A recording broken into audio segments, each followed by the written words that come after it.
Yeah, I just got back watching The Naked Gun and is back with Liam Neeson taking up the mantle of Frank Drebin, a police detective following his father's footsteps, which shows Lieutenant Frank Drebin Jr. with an interesting plot device that kind of takes inspiration from other movies. Because when I first saw Naked Gun, the wild one, what I'm talking about from the OG character, a clueless police detective that was back in 1988, but it still holds up, that film, that's for sure. The Naked Gun from the original one, I think that's probably the best one. And is Liam Neeson's Naked Gun kind of a good sequel to those films? Because apparently there's like three of them. There's three. There is basically Naked Gun, the original, the From the Flies of Police Squadron, and of course there's one, The Naked Gun 2.5, The Smell of Fear. Of course they made another one, Naked Gun 33.5 and quarter, The Final Insult. I think if someone could take up his mantle, I think it's definitely Liam Neeson. I think he could do it very well. And I definitely love his charismatic. I think he's very good. I think he's very top notch. And I think if they are going to make a second one, I could watch it. But is it the best of the best out of them? No, sadly, I don't think so. I think this is probably a good sequel to those kind of films, but I don't think it'll never be the replacement. I think it's an above average good film to watch. I think I could recommend it to people to go watch it because there are some things that I did find it very hilarious, and I kind of don't want to say any of the jokes because they're really that good. Like, I'm talking about Liam Neeson going in like a couple of scenes. Like, I think I could show some because of the trailers. Like Liam Neeson dressing up as like a little girl, a scout, and basically going into the robbery, and him just popping out his head, kind of ridiculous. It's kind of hilarious from that point of view, and just seeing the thugs just trying to handle him, but they just couldn't because he's just very good at martial arts and patty cake apparently, which is kind of just funny. Yeah, but the main plot is nothing too special. I don't think there's nothing really much that you could basically get from it, especially since, you know, it's too generic. Basically, it is legitimately just a plot device. And you know what I mean if you actually did go see the film. It's nothing too original. It's kind of just, it feels like it's trying to make a parody out of it, which is fine. I like it. And that's fine. But I'm trying to see if there's any other thing that besides the comedy that actually works very well.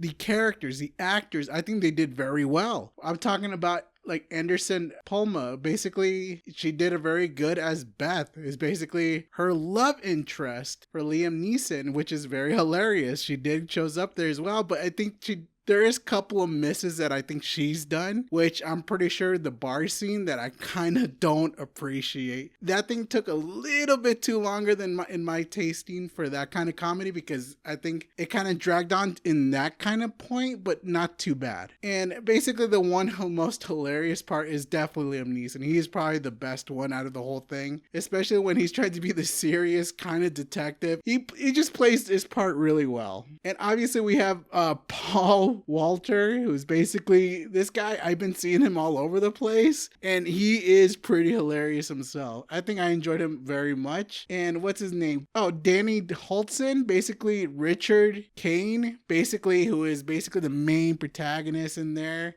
I think he's all right. I think I kind of enjoyed him too. He's not the best villain in the whole thing, but he does pretty good in my honest opinion. But I think I do enjoy this film. I do quite recommend it to go watch it, especially since it's kind of hard to do these kind of films, because I think these films are almost dying out completely. If I remember it, I don't think there's not much of these kind of comedies anymore around, except for like, they remind me mostly like Scary Movie. We're talking about like all those before it got really bad. I think after the third one, it depends. Like basically those kind of unique films that you don't see anymore. And I just wish I could see more of it. But obviously you'll never get them because I don't think they're that very catchy. They're not bringing too much to the table anymore. We'll see for this one. Maybe it's doing very well that they'll probably make a second one. And to be honest, I would like to see Liam Neeson going back into as Drebin again. I like to see him play his role again. It's just hilarious. But there are some things he did got like some jokes do miss, especially if you don't understand the jokes because they feel old fashioned, which is kind of funny and unique if you understand it. Because there's some couple of people that I did notice that they're people that like what I found hilarious, not people kind of found it funny. So it feels like maybe these are kind of like old fashioned jokes that you kind of hear back in the 2005, maybe like in the early 2000s, but they were kind of funny if you understand the joke. And I can see people that who are a little bit more younger that probably don't really understand it. Like there's some things unique for this. I think there is like a hit and miss. Like for me, the when Liam Neeson, was eating the chili dog, if you understand that scene, the chili dog, is just really hilarious how they handle that part and the whole video thing is just hilarious. It's just one of the kind. I want to see more of these kind of films if they ever can be, because I feel like these films should exist and should become those high grossing films again, because I like to see these types of films. It's just unique comedy that hits right on the nose. And it just, or should I say, it hits right on the money. It's not cheesy. It's not, it's not out of place, except maybe a 2 or 3 jokes. It's not too bad. But I just love the jokes for most of the parts where they do actually does matter. And they're not afraid to pull any punches. There's some scenes that kind of made me raise my eyebrows like, oh wow, they actually did this. Seriously, I'm shocked. And to be honest, I would just like to see more of this. These kind of comedy jokes are just really good. And so far in Rotten Tomato, it's pretty good, 88% and 75% out of this recording. So I don't mind seeing Liam Neeson taking up the mantle once more and seeing another sequel out of this. Are they going to do it? Probably not. Who knows? It could be just a one-off thing. But I do definitely enjoy this film, and it's very enjoyable. I think you should go out and see this almost immediately if you never got the chance. If not, I think you could wait for it on a streaming service if you don't really want to go see it, and if you saw the trailer and you did not see anything hilarious or funny, and then maybe this film is not meant for you, or you're probably not going to find it more entertaining than us old farts do, I guess.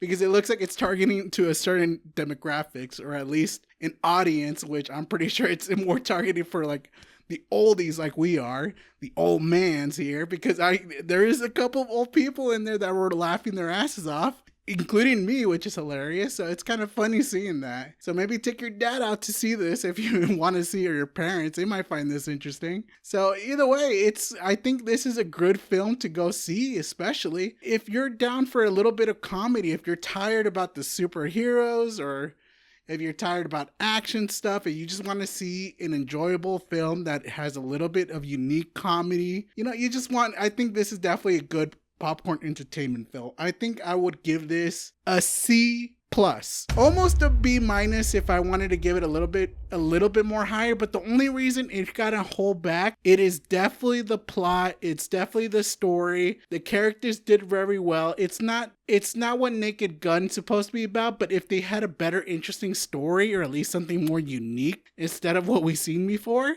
I think it would have been the highest on a level B, maybe a level A. If they just got the story a little bit right, maybe the next time around, if they do make a sequel, they could make a little bit better of that, and maybe hopefully they concentrate a little bit more of the jokes, that the ones that did miss, that they could perfect it, especially the ones that I think they did pretty bad, especially the one with the bar scene, I think dragged on the most. And I know they probably did that on purpose, but I don't think just because if you're meaning to do that, like, yeah, I don't like that scene, you could have done something differently. It should have been something differently for sure. But everything else is pretty good. I do enjoy it. It's a fun watch. It's one of those comedy films that is a very welcoming one, and I'm hoping that more people will go out and see this.